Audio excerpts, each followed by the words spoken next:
ஹலோங்க. இன்றைக்கி lunch box சீரீஸில் டே 9 புளியோதரை பண்ணலாங்க. அப்படியே கோயில் புளியோதரை டேஸ்ட்லேயே பண்ணலாம். அதுக்கு வந்து ஒரு பொடி செய்யணுங்க. அதாங்க ரொம்ப டேஸ்ட் கொடுக்கக்கூடியது இந்த ரைஸ்க்கு. வாங்க இப்போ அதை எப்படி பண்ணலான்னு பார்க்கலாம். ஒரு கடாய் வச்சு நல்லா சூடானதுக்கப்புறம் ஒரு 3 ஸ்பூன் அளவுக்கு கடுகு சேர்த்துக்கோங்க. அது கூடவே ஒரு 2 ஸ்பூன் அளவுக்கு மிளகு சேர்த்துக்கோங்க. இது கூடவே 2 ஸ்பூன் அளவுக்கு மல்லி, அதாவது தனியா சேர்த்துக்கோங்க. இது கூடவே 1 ஸ்பூன் அளவுக்கு ஜீரகம் சேர்த்துக்கலாங்க. இப்போ இது கூட பருப்பு, கடலைப்பருப்பு, உளுந்தம்பருப்பு, சிறுபருப்பு எல்லாமே 1 ஸ்பூன் அளவில் சேர்த்துட்டு வெந்தயம் மட்டும் 1 ஸ்பூன் அளவில், அரை ஸ்பூன் அளவில் சேர்த்தா கூட போதும். சேர்த்து நல்லா மிக்ஸ் பண்ணி விட்டுருங்க. இப்போ இது கூட ஒரு 5 ஸ்பூன் அளவுக்கு வெள்ளை எள்ளு சேர்த்துக்கலாம். இதெல்லாம் மிக்ஸ் பண்ணி விட்டுட்டு இது கூட ஒரு 10-12 வரமிளகா சேர்த்துக்கலாம். இப்போ இது கூடவே ஒரு கைக்கொத்த அளவுக்கு கருவேப்பிலையை நல்லா கழுவிட்டு சேர்த்துக்கலாங்க. இது எல்லாம் நல்லா சிம்மிலே வச்சு வதக்கணுங்க. நல்லா இதாகி கலர் சேஞ்ச் ஆகி வரணும், ட்ரை ஆகணும். கருவேப்பிலையெல்லாம் சுருண்டு பருப்பெல்லாம் ப்ரௌன் கலரில் வரணும். அது வரை பண்ணிக்கோங்க, சிம்மிலே பண்ணுங்கள்.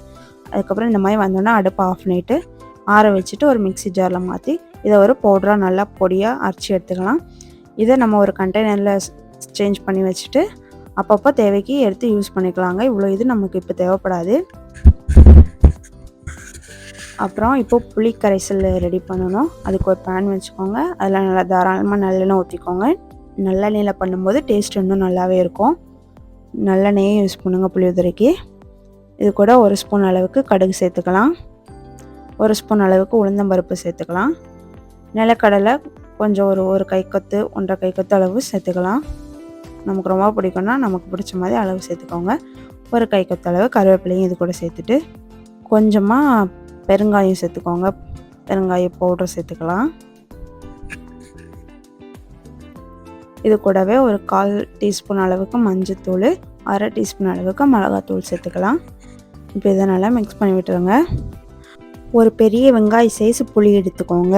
புளியை வந்து நல்லா சுடு தண்ணியில் ஊற வச்சு நல்லா கெட்டியாக கரைச்சி எடுத்துக்கோங்க. சுடு தண்ணியில் ஊற வைக்கும்போது கெட்டியாக கிடைக்கும். இந்த மாதிரி ஒரு வடிகட்டியை வச்சு இதில் மிக்ஸ் பண்ணிக்கலாங்க. புளியை சேர்த்துட்டு தேவையான அளவு உப்பு போட்டுட்டு நல்லா கொதிக்க விடுங்க. நல்லா கொதித்து சுண்டி அந்த புளி தண்ணி பச்சை ஸ்மெல்லாம் போய் வருங்க.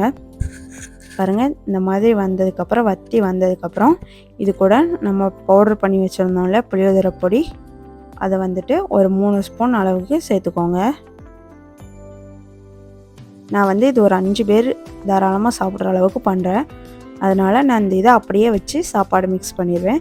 நீங்கள் கம்மியாக பண்ணுறீங்க அப்படின்னா இந்த மாதிரி புளித்தண்ணி அதிகமாக பண்ணிவிட்டு அதை எடுத்து வச்சுக்கோங்க தனியாக. இன்னொரு நாள் நம்ம ரைஸ் பண்ணும்போது கூட ஃப்ரிட்ஜில் வச்சு யூஸ் பண்ணிக்கலாம். இப்போ பாருங்கள், பொடி போட்டு ஒரு 2 நிமிஷம் வதக்கி விட்டுட்டேன். இப்போ இதில் வடித்த சாதத்தை சேர்த்துக்கலாம். சாதம் நல்லா உதிரியாக இருக்கிற மாதிரி பார்த்துக்கோங்க. போட்டு நல்லா மிக்ஸ் பண்ணி விட்டுடலாம்.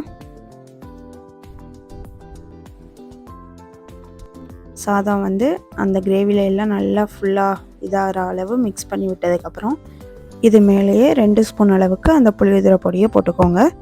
போட்டுட்டு மறுபடியும் நல்லா மிக்ஸ் பண்ணி விட்டுட்டுருங்க. அவ்வளோதாங்க, அருமையான கோயில் புளியோதரை ரெடி. நீங்களும் இது மாதிரி ட்ரை பண்ணி பார்த்துட்டு கமெண்ட்டில் சொல்லுங்கள் டேஸ்ட் எப்படி இருக்குன்னு. இது மாதிரி வீடியோஸ் பார்க்க நம்ம சேனலை மறக்காமல் சப்ஸ்கிரைப் பண்ணிக்கோங்க.